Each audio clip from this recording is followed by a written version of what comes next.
All right, here we are with Chronicles of Darkness, Creepy Rashomon Marine Buffet, an episode talking about the player characters.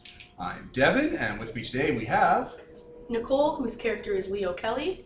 Kevin, whose character is Kaiser Vargas. I'm Peter with Yellow Patrov.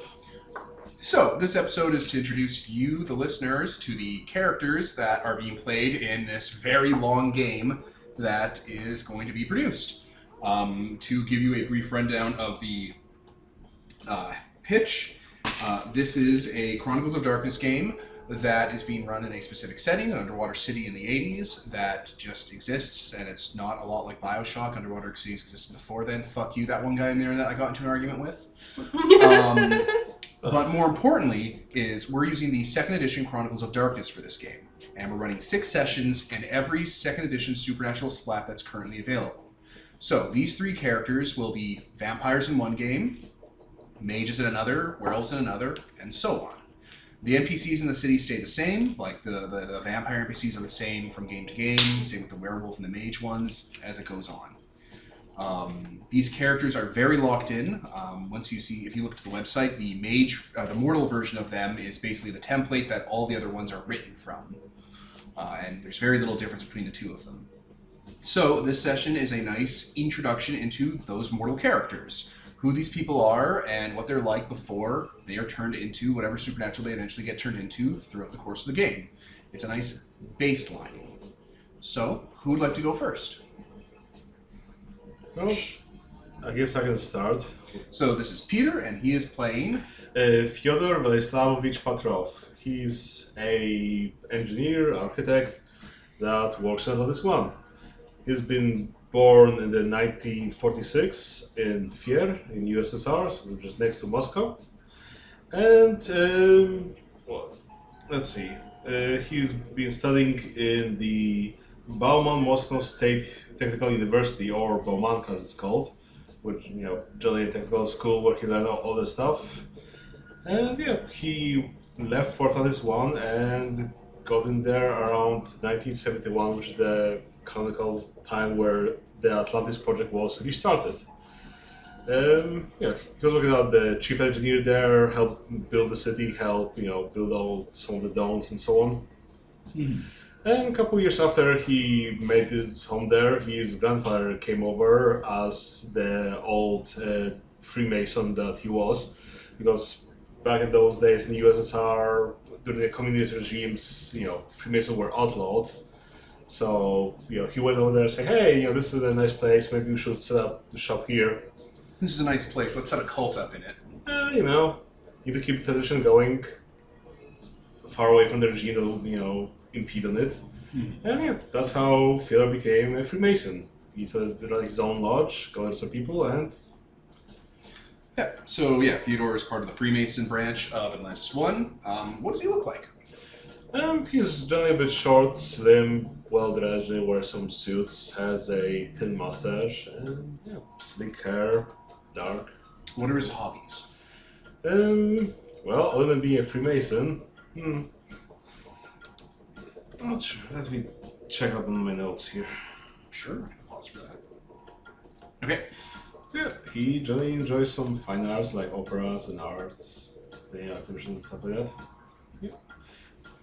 Let's see. Other than that, I'm not sure it came out in any of the games we played so far, but generally he was investigated by KGB a while back, even before he went to Atlantis 1. Was, hey, he's a good architect. We can use him in the style of East Germany U.S. Embassy, which is the story where the U.S. wanted to build an embassy in the Eastern Bloc, and the powers that be decided, hey, this is a great opportunity to spy on our political opponents. So they crammed in as much infiltration spy equipment into the building itself as they were building it as they could. And then when the US discovered that, they decided, okay, let's build another story up top. This time build it ourselves and clear everything from there. And I think I was only intending that Atlantis 1 was similarly infiltrated, since there are so many important people, celebrities coming in here that it's a perfect opportunity for spying. But I think in the end, we didn't really do anything with that in our games so far. Yeah, okay. I don't know, what else about Fyodor is there? Where does he live? He lives in the promenade in a nice penthouse because he got in early, got things for cheap, and built the place himself. So yeah. So, Fyodor as a mortal, what would he think about the concept of vampires living in the city? Like, if he wasn't going to be a vampire, he just found out that vampires existed. Well, he'd probably be perturbed by it because generally he's against superstitious things in general, whether it's religion or otherwise. But if he had actual facts about it, then that probably would spark his curiosity. Like, oh, what's going on here? What is this thing? It's curiosity over, say, horror or revulsion. Yeah, I think he'd take more of a scientific approach to things. Like, okay, this is a thing that's real. Let's figure out where, more things about it, I suppose. I use werewolves, and I'm not going to ask for like mage or werewolves because they're basically the same thing. Vampire's an excellent first thing to know about. Yeah. Like, what's the difference between a vampire and a werewolf? Not that much. To people. Yeah. All right. So Fyodor, the Freemasons are magic. Like everyone at the tier you're in has clairvoyance. That actually also makes sense for why his character wouldn't be super freaked out about vampires and stuff. He'd be curious about it because he has a creepy cult that also is psychic. Well, generally, as I wrote up, the Freemasons, they're all about education and reaching the higher states of being through being the most educated, the most intelligent, the best there is. And part of that was dabbling into the light supernatural abilities that humans can possess, which by default is generally clairvoyance. Unless you want to pursue it further, they can go into astral projections or seeing the future, the past, and things like that. Well, yeah, generally it ends up promoting people to get more money, through helping each other, get into politics, and that sort of things. Okay. All right, Kevin. Okay, so Kaiser before Atlantis 1. He lived in Vancouver, BC in Canada. He was a enforcer for a gang there because he's 18, but he looks way older than his age and always has. And as a result, I always kind of try to play up to that. He also looks intimidating. Yeah, exactly. He looks incredibly intimidating, so he uses that to his advantage. Okay. He used to play basketball up there. Used to perform a lot of petty robberies and some more high-profile ones. One of his most proud ones was breaking into a museum and stealing ink from a display. Ankh. That's the word. Yes. I was like, an ink? What? A pharaoh cross. Yeah. He spent a lot of his time up there with his grandmother, who passed away before he moved to Atlantis 1. She was a very spiritual person, and that kind of rubbed off on him. So he has a heavy interest in the occult, especially like Egyptian occultism. Mm-hmm. Like ideas of eternal life and stuff like that. The underworld. So he's spiritual. Yes. All right, and he's in Atlantis 1 with his family. Yeah. Before that, he basically got into... He has a very poor relationship with his father, and it's very constantly butting heads. His father is a police officer. So out of spite, he went and robbed a convenience store, of all things. Like, at gunpoint, gun and shit. And his father covered it up, but immediately moved to avoid any further fallout from that, from covering up his son's crime. So yeah, he was basically under house arrest for a bit before moving into his own place down there. And what does his father do in Atlantis 1? He is a member of one of the PMCs that guard the various domes. Yes, Atlantis 1 has a private military contractors to do security. Where do you live? It really depends on, as a human actually, he lives in an apartment in the basement of the same apartment his parents live in. He didn't move very far. Mm-hmm. But it was just enough to get his own space with his own cat and the like, so. Not happy there. He has high aspirations, and most of them did not involve being moved to an underwater city away from all his connections. Right. So while he's there, he mostly works at a VHS store and does some drug running. What are your hobbies? Yeah. What are his hobbies? Basketball. He really enjoys basketball. He was in a few competitions back on land. Cartoons. He really likes like He-Man, shit like that. Old movies. Old movies. John Carpenter's The Thing. Which aren't old at this point. 'Cause Yeah. we're in the 80s. And Yeah. and more poppy supernatural stuff, right? Not poppy supernaturals, but he likes stuff like Weekly World News. yeah. He Yeah. likes urban Garbage. legends and garbage, stuff like that. What He's else? also a secret nerd. Oh yeah, he's a huge secret nerd. He does like tabletop shit, and He reads Klingon. That's yeah. how much of a nerd he is. He knows how to read Klingon. he understands Klingon. Like- That does come up. It does come up. It's easier for him to understand a lot of esoteric, a lot of movies that are pop classics today that weren't back then. He understands a lot of those. And yeah, he also likes going to clubs, drinking. He stands out a lot of those because he tends to go to like goth clubs, and he is just not at all like that Mm-hmm. on the outside. All right. What would he think of vampires if him as a mortal found out they were real? He'd be incredibly fascinated by the supernatural idea of them. Mm-hmm. And to the point where if he ever found out about ghouls and the like, he would make it kind of his mission to either be ghouled or turned by a vampire in order to seek out that precious eternal life And superpowers. and superpowers and greater control over, himself and the city. He'd be all about that. Awesome. All right. Nicole. My character's name is Leona Kelly, but I go by Leo.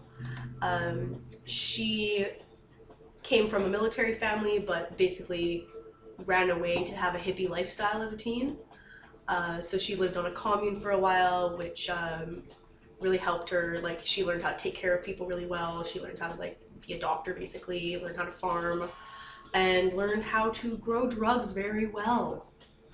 Then basically she kind of had a religious experience, a religious awakening, and decided to run away from it all, and also run away from her criminal record, and come to Atlantis 1. She's... There are no accusations, just friendly crustaceans. So yeah, she's in Atlantis 1. She's still a churchgoer.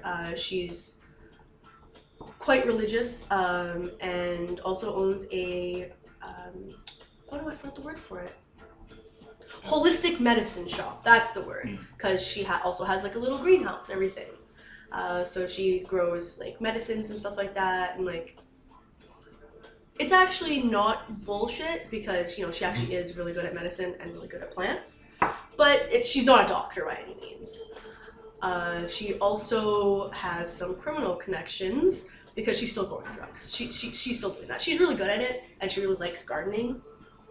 So she started basically selling drugs to this one gang leader, and he sells it to his clients basically.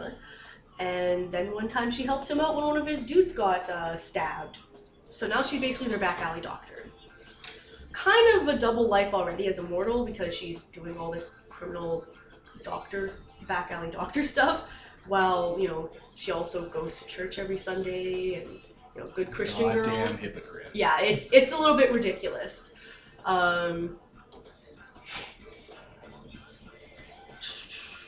As for hobbies and stuff, she likes gardening, like I said.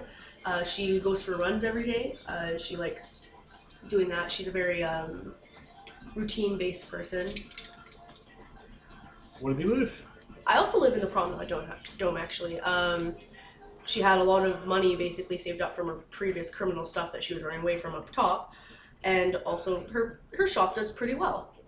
It's Atlantis 1 is a very touristy place, and that kind of stuff is kind of popular. So yeah, she lives in the Promenade Dome. She has a little apartment, a greenhouse, and her shop, and that's all I can think of right now. What are her hobbies? I just said that. Oh shit.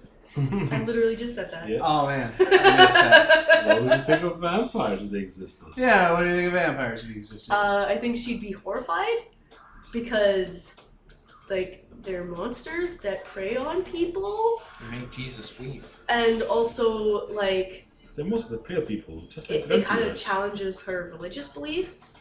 Like, it doesn't really challenge them, but it definitely affects it. That supernatural stuff is real. At least vampires are real. If vampires are real, is anything else real? Are ghosts real? Ghosts are probably real. Spirits exist. The soul exists. She'd probably have a little bit of a crisis. And I don't think she would want to know more because she'd be afraid. But she would also not like the fact that she didn't know anything about the world. Like, a lot of what you know about the world, you have to doubt when it turns out anything supernatural is real. I think that's how she'd handle it if she was immortal and not turned into a vampire or anything. That's pretty good. Okay. All right, and we're going to talk about appearance because I forgot to do it after Peter. So Nicole, what does your character look like? She is Caucasian. I think she's average to short. She's definitely not tall, but she's kind of a little under average height, I think. She's thin because she's a runner. She's very plain looking. She's blonde, blonde straight hair. And yeah, basically the thing that stands out about her the most appearance-wise is the fact that she doesn't stand out. She kind of blends into the background. Clothing-wise, she dresses like jeans, button-down shirts that are like, you know, kind of stylish, but also not revealing or anything. Very plain, actually. Like, there's not much else to her appearance. Okay. Perfect. Yep. Kevin? Alright, so Kaiser's exceedingly tall, like almost 6.5 feet. Oh, Jesus. Muscular, amber eyes, kind of tan, clearly of Spanish descent. And he just looks quite intimidating, quite scary. Got a few scars on his bottom lip and the like. His back and shoulders are covered in tattoos. A lot of like Egyptian themed stuff. And he dresses really street, like basketball shirts, shorts, nice shoes. A fair amount of gold jewelry. He's someone who definitely stands out in a crowd. Alright, that's perfect. Now, the three characters are actually connected in various ways, so let's talk about that. Yes. Who want to go first? As stated, my character kind of is back alley doctor stuff for a criminal gang, and Caesar is a good person at stealing things. He's good at stealing. So one time when when the gang member, one of them, I keep wanting to say got shot, but there's no guns in Atlantis one, or there shouldn't be, but they got hurt and we're losing a lot of blood, and I was trying to keep them together. So we got, well, not we, but the gang people got Caesar to break into a hospital. Yep. He's very good at that. Yes. So he broke into a hospital, stole some medical supplies, and also some blood. He stole a bunch of blood from a hospital. And basically I had to be there to check out that he got the right stuff, because he's not a doctor. He doesn't know what the fuck he's doing. I'm sure they had little markings on it, like, go for O negative. It's like, okay. Be positive. Be positive. It's like I'm trying to keep my spirits up. No, for my ritual. But yeah, so that's how we basically met as mortals. We didn't really know each other, but we had seen each other in passing, basically, because criminal stuff. We both worked at the same gang, yeah. Yeah. As for Freodor, him and Leo don't really know each other, but someone that went to Leo's church had gone missing recently, about a month ago in game time, and he was also, the guy that went missing was also an engineer, so Freodor also knew him, and presumably they had been in the same place when people were talking about trying to find him and stuff. What's that guy's name? His name is Sam Jacobs. What a nice guy. Lovely guy. He's just a nice guy. Nice church-going individual. Yeah, nice. just a normal man. Upstanding citizen. Just a normal guy. He's a single dad, you know. He takes care of his daughter all alone. Yeah. He's a... She is all alone. So yeah. Perfect. Is that all the connections we got? Yeah. Yeah, Kaiser these Peter two don't didn't know each other. Yeah, no. There'd be no reason. Peter's character's 40. Yeah. Yeah, that's actually something we didn't really bring up. Peter's character is 40. My character is, I think, mid to late 20s. And Kaiser's 18. Kaiser's only 18, but he looks older and also is very tall, so Yeah. I don't think I ever noticed that he was younger than my character. Until he just admits it. He's like, yeah, I'm 18. Yeah. It's like, you're not even old enough to drink. Yeah. Just takes and Under the And sea. Theodore's I'm like, drinking I'm right now. 40. Yeah. Without the various criminal connections and, you know, the tragedy of a missing person, there's no reason these characters would have, like, met at Ever all. interacted, They're very yeah. different. Yep. Alright, perfect. And yeah, that is the breakdown for the characters in the game. So that's all there is to talk about, listeners. That's it. It's a short episode. At least that's all we can talk about without going to the various splats. Yeah, we already told you about the city last episode, so we're not redoing that. So yeah, that will be it. This is Devin. Nicole? Kevin? And Peter. And this is sponsored by Nobody, signing off.